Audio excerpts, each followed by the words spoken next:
Hello everyone, this is Tom Fox, and I would like to welcome you to the first emergency podcast on the FCPA Compliance and Ethics Report.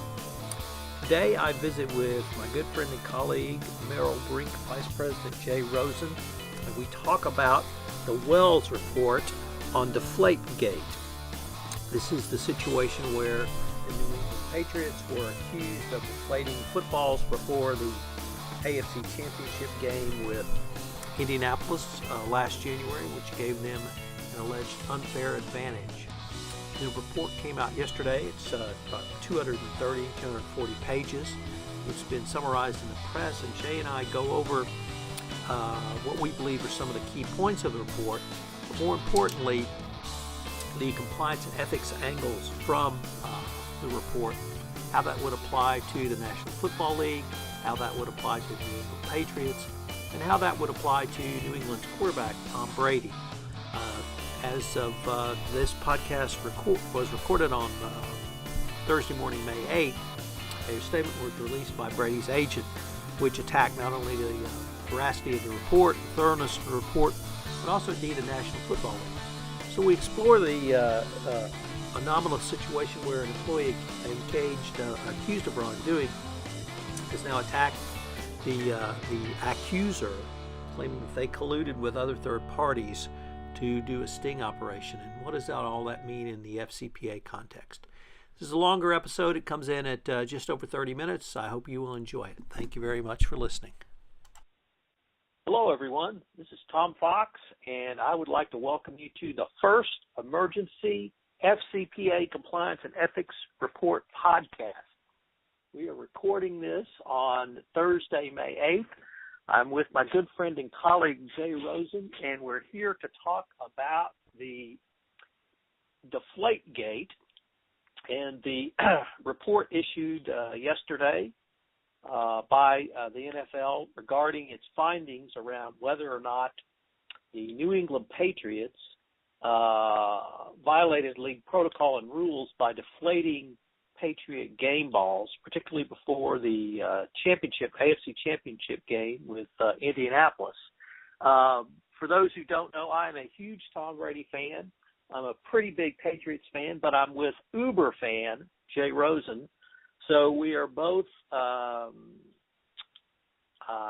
perhaps, I shouldn't speak for Jay. I would be, as of this morning, I was inclined to give the Patriots the benefit of the doubt. But certain developments have occurred that caused me to call this emergency podcast, so we're going to get into those with that rather long-winded introduction. Hello, Jay. Good morning, Tom, and thank you for calling this emergency podcast. I'm sure we will have a lot to get out of our system in the next 20 minutes or so. So I am ready to kind of put my Patriots Uber Homer hat aside and look at this from an ethics and compliance perspective. So I look forward to some lively discourse. I should probably note for anyone listening that this podcast may stray from its typical PG rating. So if you have anyone under the age of 12, you may want to ask them to step out of the room at this point. I feel a full Howard Sklar rant coming on. So with that, Jay, I certainly have not had a chance to read the full 240-something page Wells report, but I have read the reports of it, and the report appears to indicate that, or does not appear. It said it's more probable than not that New England Patriots personnel engaged in violations of the playing rules and were involved in a deliberate effort to circumvent the rules. This was in large part based upon some text messages that were included in the report. Those are widely reported in the press. They are certainly not PG-rated text by New England non-player personnel about some complaints that Mr. Brady had regarding the balls. Footballs were not to his disliking, and they would certainly indicate that the air pressure was moved up or down, and I suppose we would have to conclude that it had been moved down. So from the compliance perspective, lots to talk about there, but what has moved me to call this emergency podcast is the following. this morning a statement was released by Tom Brady's agent, and I will just quote the statement as it was reported on Twitter. The Wells report, with all due respect, is a significant and terrible disappointment. Its omission of key facts and the lines of inquiry suggest the investigators reached a conclusion first, then determined so-called facts later. One item alone taints the entire report.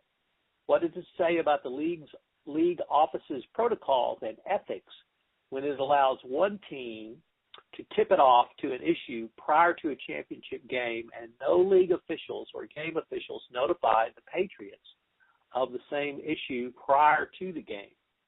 This suggests it may be more probable than not that the league cooperated with the Colts in perpetrating a sting operation.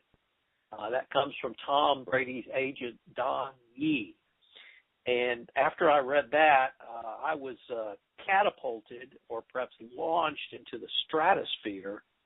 And so I may go full Howard Sklar here later on, and if so, you may have to pull me back. But I guess I sense it's either going to be Howard Sklar or Howard Beale, huh? Well, I could probably channel my inner Howard Sklar a little bit better. So I guess maybe to step back, we both saw the reports yesterday. So from a compliance and ethics perspective, what were your thoughts on what you read yesterday, Jay? Well, it seems that the league cannot be accused of not being thorough. These reports always tend to have a lot of weighty investigation behind it, and Mr. Wells is an esteemed attorney. They conducted this as an investigation. There are messages going back and forth. There is a lot of thought put into this. My disappointment is that there really was no smoking gun, and after all the time and effort that was spent in running this investigation, to be making statements of it was probable or likely does not really get us to where we need to be. And it kind of frustrates me with, again, how the NFL approaches things. If they were not going to be able to come up with placing any blame, I don't understand why it would take over 4 months to do this investigation. So I'm a little bit kind of befuddled and bewildered, and it just, I think part of me is somebody made a statement, and I don't know if it was somebody just on a board, but they said, the NFL is starting to look like wrestling here, and wow. or actually boxing. That these things are predetermined, and it's like is Roger Goodell Freddie Blassie now, and are we going to keep going through all this hyperbole? What the NFL needs to do is really snap back in and create some law and order. So I'm confused. It looks like there was good work product, but at the end of the day, there was no definitive answer. And unfortunately, I guess that leads Don Yee to be coming out with his statement now. The first thing that comes to my mind is say you're trying to smuggle in drugs across the borders, right? You're doing something illegally, and I guess Border Patrol should tell the drug dealers that they're going to be, looking for drugs today, so today would not be a good day to try to come across the border. So that's what I get from Don Yee's statement. Yes, that's very interesting. I had a little bit different take on the investigation. We should note that the National Football League players have a union, and they have a contract with the NFL. The non-player personnel of the team, to my knowledge, are not in the union, so would not have that protection. And that all leads me to, having read the reports yesterday, to conclude that Mr. Brady was not interviewed for this report, because if he had been, I think there would have been statements to the effect that he denied any knowledge of anything. So I don't think he was interviewed in this, and that brings up, it gives me some pause to share some of the concerns you have. But to accuse someone or accuse an organization of something that's more probable than not seems to me to be it's worse than a tie where you kiss your sister. It's potentially damaged the reputation of someone, yet hasn't given really a definitive answer. The text messages that were reported certainly were not flattering, and we may have to have a separate podcast on how high producers or superstars in an organization might treat or not treat their lower level employees. That might be an appropriate compliance and ethics podcast as well. But I'd like to read the statement that Robert Kraft made yesterday, and this was from the Boston Herald. He said, "While I respect the independent process of the investigation, the time, effort, and resources expended to reach the conclusion are incomprehensible to me. We will accept the findings of the report and take appropriate action based on those findings, as well as any discipline levied by the league." So when I read that statement, it was pretty clear to me that Mr. Kraft doesn't believe the report was thorough.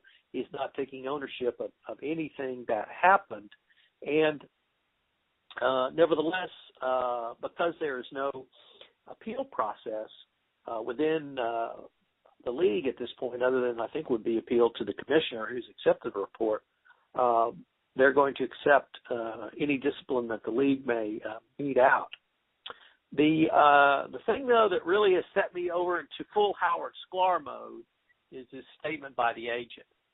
Because now we have Brady's agent, and as an agent, Brady's got to take responsibility for his agent's statements, accusing the league of unethical behavior in running a alleged sting operation. Well, my response to that is, you SOB, if you cheat, you don't have to run a sting operation to prove you're a cheat. And if you're a cheater, and if you've been a long-time cheater, if you're a sociopath about cheating, well, so what? Just because the league went in there and checked things doesn't mean that you ain't a cheater. And if you're a cheater, you're going to have to pay the penalty and the price. And this statement tells me that they do not believe they did anything. So it leads me perhaps back to your point, Jay. What's the league's response now? They have now been directly challenged. You've worked for a variety of organizations, come from a small family business. You worked in Hollywood. You've worked in investment banking, and you're now with Merrill. How would you assess what the NFL as an organization should at least consider at this point?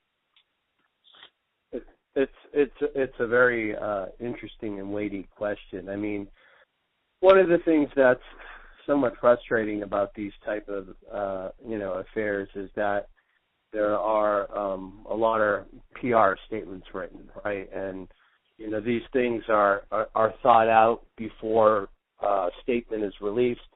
They pretty much have a good idea of what the response is and what they need to do. So, to your point about Don Yee, he's not a loose cannon by any means. He's speaking for Tom Brady, and I am sure that the brain trust, Brady, Kraft, and Belichick have all had a meeting of the minds and figured out what's the right way to proceed. And, I don't think Yee had the best interest of anyone at heart. And I think his actions, to your point, Tom, really do tend to admit some culpability.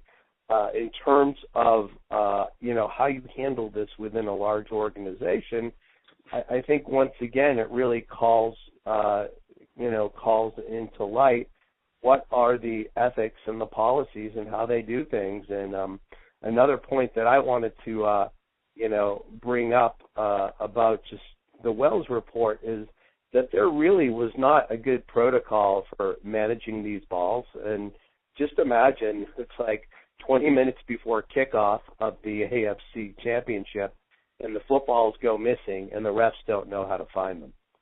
So, I mean, that just kind of boggles my mind that this is the thing you use to play the game, right? And if there's supposed to be, not any issues with people trying to get an unfair advantage, how does this stuff just disappear? So, From a communications perspective, I really do not give the NFL much credibility. And, if we want to talk about your podcast that you had a couple days ago with Mara Sen from Arnold and Porter, a lot of this is about gaining credibility and, communicating information at the right time.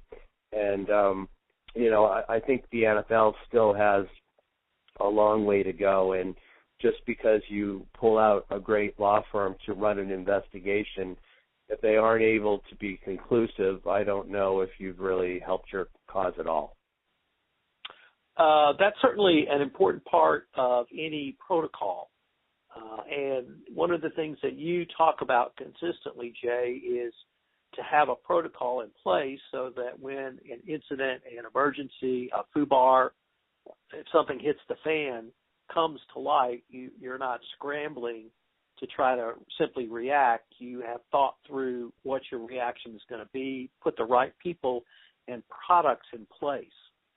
What I see here is really a lack of protocol and lack of a process, starting with the underlying incident of Deflategate, of deflating balls.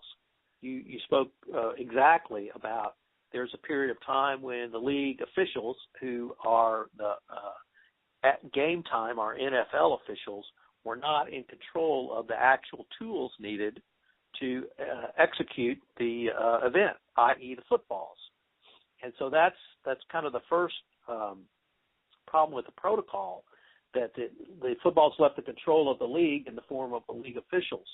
The second part of the failure of the protocol that I see really moves towards how do you, I guess I would just say the fair process doctrine. Has the process been fair? And if the process is fair, meaning the investigation was fair, should the parties be satisfied with the result? Here we have Mr. Kraft yesterday saying, I don't like it, but I'm going to accept it. Now, as an owner of the league, he may have other reasons for doing so. Nevertheless, he's the face of that franchise. So we have the franchise saying, we accept it. Yet we have the individual who is the target of this through his agent saying, not only do I not accept it, you guys are liars, cheaters, and thieves, and this was just a sting to embarrass me. So we have a direct challenge based upon at least an allegation that the fair process doctrine did not happen. And so now the question, I would say, moves to we have a high producer in the business world and a star publicly attacking the oversight body, the league. And what should the league do in response to this? And to the point you started with before, is the NFL now the WWF or worse? And is it going to get worse for the NFL if they do nothing, or conversely, if they do something? Yeah, one of the things that I was just thinking about, Tom, and this, again, is in the news, is, there was an article a couple days ago about how the judicial bench is starting to challenge some of the DPAs, deferred prosecution agreements. And if we kind of look, again, in what's happening in the FCPA world, we have corporations who are agreeing to deferred prosecution agreements. They may or may not be paying penalties. They're going to be having potential disgorgements. But what happens is that is a decision that's being made on basically a nameless and faceless corporation that allows them to, clean up their record and move on, but it doesn't place any individual culpability. And in the few times that the DOJ has tried to bring individuals to trial, they've significantly muffed those trials. So now we've got basically, the NFL imposing a DPA on the Patriots, and now we've got an employee of the Patriots, Tom Brady, saying, hey, once again, you guys screwed up again. So, does the NFL Players Association agreement, how does it handle arbitration And is there a mechanism for Tom Brady to go after justice now, if that's what he feels has not happened? Well, certainly we saw the NFL react over the past 9 months, really starting with the Ray Rice case, moving forward to Adrian Peterson case, and situations where there was domestic violence or other criminal acts allegedly perpetrated by players, moving from Roger Goodell as judge, jury, and executioner to Roger Goodell as judge and jury, subject to an independent arbitrator becoming the executioner or the ultimate decider of whether the penalty was fair. So Mr. Brady may have an opportunity to go through the NFL PA, the Players Association, and arbitration process to try to clear his name. If people will recall, Alex Rodriguez started that process, and the day he was going to testify under oath, he ran out of the hearing, claiming it was all unfair. Well, the reason he ran out of the hearing is he was going to have to lie under oath that he'd never used performance-enhancing drugs, and I guess he wasn't prepared to do that. So there are risks for Brady if he pursues that path. But I guess as I talk through this with you, and you kind of bring me out of my channeling my inner Howard Sklar to perhaps a more dispassionate view, is I'm seeing a lack of internal controls by the league, which may have contributed to the circumstances allowing the Patriots to deflate the balls, more probably than not. But I guess the next step we're going to have to see is what discipline, if any, is meted out. Because I don't think we can say there's a DPA in place yet, but when it does come into play in the form of whatever sanctions are levied against the Patriots and Mr. Brady,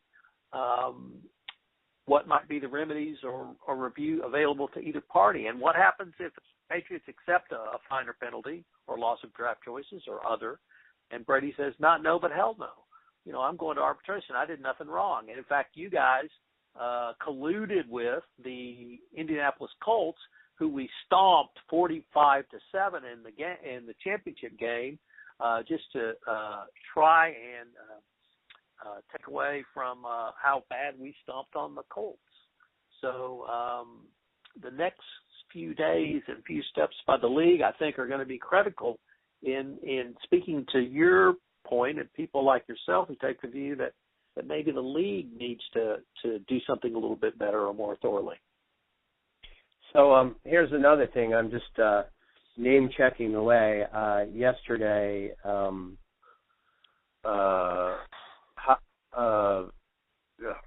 I'm losing my mind. Roy Snell wrote a little blogette that he said, you know, if I had a $400 camera strapped to my chest, I could have ethics.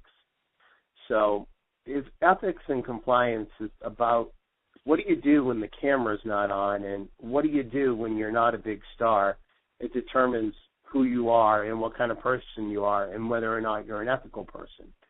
And unfortunately, you know, there was somebody said that next to your Texas's own Dallas Cowboys, the most hated franchise in the NFL is the New England Patriots. And, you know, maybe that's because of Sir Hoodie and how he's imperious and believes he's above all and doesn't have to play by the rules. But, you know, that's the reputation you have. And, you know, somebody said, one of the pundits said they were surprised that Belichick was not involved in this, and he was telling the truth, and basically his Mr. Science lecture potentially was the best thing he could have done. So now another question that if we're talking about collusion in the league, you know, if the Colts were playing the Cleveland Browns for the AFC Championship, do you think they would have brought up this whole deflate issue? You know, it does. Do the Patriots have a target on their back? It doesn't change anything from what Brady did. He either did or did not do what he is accused of doing. But the question is now, if he wasn't for the Patriots and he was playing somewhere else and they were a 5-11 team, this wouldn't even be an issue. So, two more just non-associated thoughts, and then you can respond to that, Tom. But there is the adage of if you ain't cheating, you ain't trying.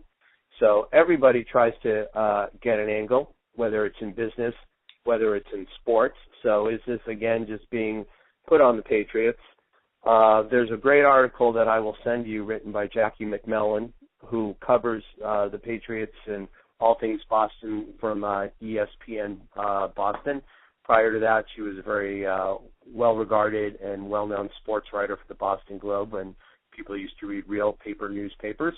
And she hypothesizes that maybe if Tom Brady had said it in his initial press conference that, let me read from her, he would have, maybe he should have said that, as far as I know, I didn't mean to break the rules.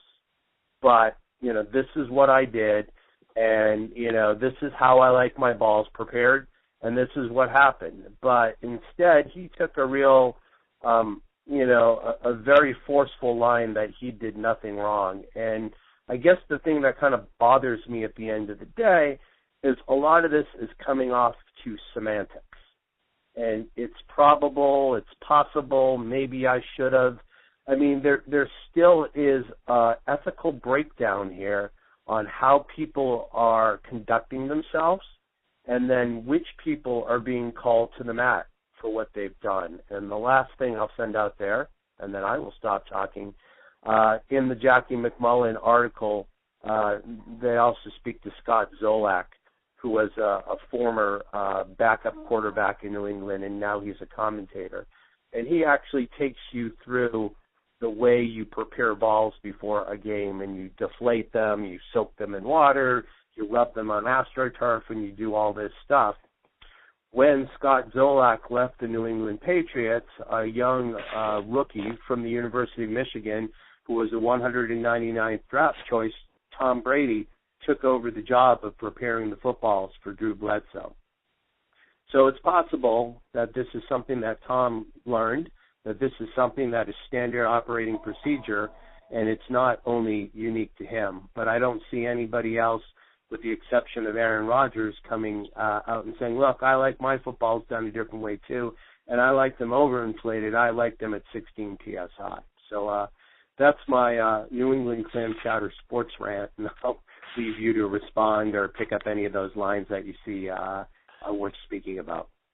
Well, I certainly agree that the Cowboys are the world's most hated U.S. football franchise, and I would say with great pride.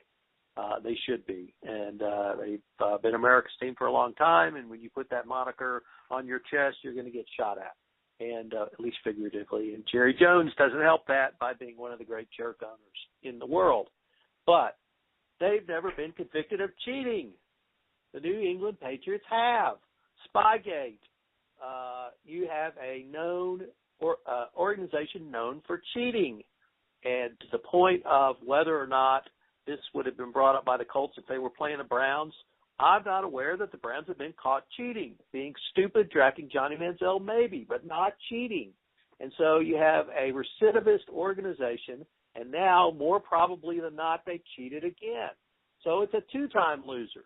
So what's the league going to do? To say, oh, boys will be boys. Everybody does it. We got to pay a bribe here to get a little business. No problem. Our integrity doesn't matter. It's all about the product. It's all about the product. It's all about having the best-looking guy with the best-looking wife with the most money getting his fifth ring. Yay, go Patriots. I don't know. A lot of questions there. A lot to consider, a lot to talk about. What I think I'm going to try and do is I may have to go all out and just do a week of compliance lessons learned if I can work through the recorded time. It's a lot to digest and a lot to take in. And maybe we should end with the point you started with, Jay, that at this point it's really the league's credibility. Brady either did or didn't do it, did or didn't break the rules, and subject to discipline as appropriate. But it's the league that's going to make the decision, or the decision they make will communicate to you and I, the consumer of their product, how serious they are about having rules in place and whether those rules are followed. And I would just ask that the compliance practitioner consider that if you have an organization, people are going to break the rules. And that's why you have a compliance program in place. And that's why you have internal controls. And as you would probably say, if I would give you half a chance, that's why you have a protocol in place to respond to a emergency, an incident, an event, rather than scramble and try to do it on an ad hoc basis when it all hits the fan that you've got to call it. You've got to be in China tomorrow. So I have really released some great rants here. And, Howard, if you're listening, I hope you appreciate this. We perhaps a little more than PG. But, Jay, I guess I would like to ask you for your final thoughts. Yeah, I think I want to, agree with you, Tom. There is always going to be the temptation of going astray or breaking the rules or doing something. And, the league has to be bigger than one franchise. The league has to be bigger than a guy who's selling Uggs and is with a Victoria's Secret model. But at that same time, they just seem to be making it up as they go along with the NFL. And, with the recent fight this weekend between Mayfield and Pacquiao, and, people were saying that the boxing just is not, enjoyable anymore. And, part of it is the health risks to the athletes who are playing, but part of it is this kind of rope-a-dope dance around in the ring, and nobody's out there punching and nobody's doing the real thing. And it just sounds like it's been, a hell of a year for the NFL. I'm still personally amazed that Roger Goodell did not take the fall for some of his earlier decisions. And I think what I would like to see is there a chief ethics and compliance officer in the NFL? Is that even written into their constitution? It seems to be that you got 32 guys with $32 billion who own all these franchises. But we got to stop, on an ad hoc basis making this crap up. And the NFL has to really clean up its act. They have to figure out what are the rules, and they have to get their story straight so people know how they're supposed to act. That being said, at the end of the day, people will always be looking for the edge. And those are the two competing, emotions or thoughts that have to happen. And that is what we take back to the ethics and compliance practitioner, that we know rules are going to be broken.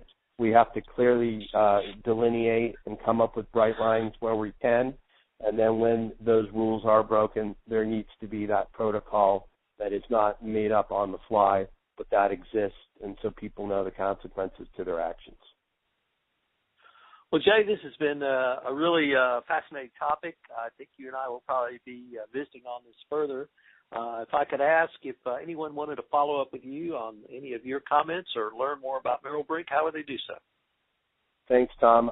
You could reach me on my direct dial, which is 310-729-6746, or via email at jay.rosen, ROSEN, at merrillcorp.com, and that's spelled MERRILLCORP.com.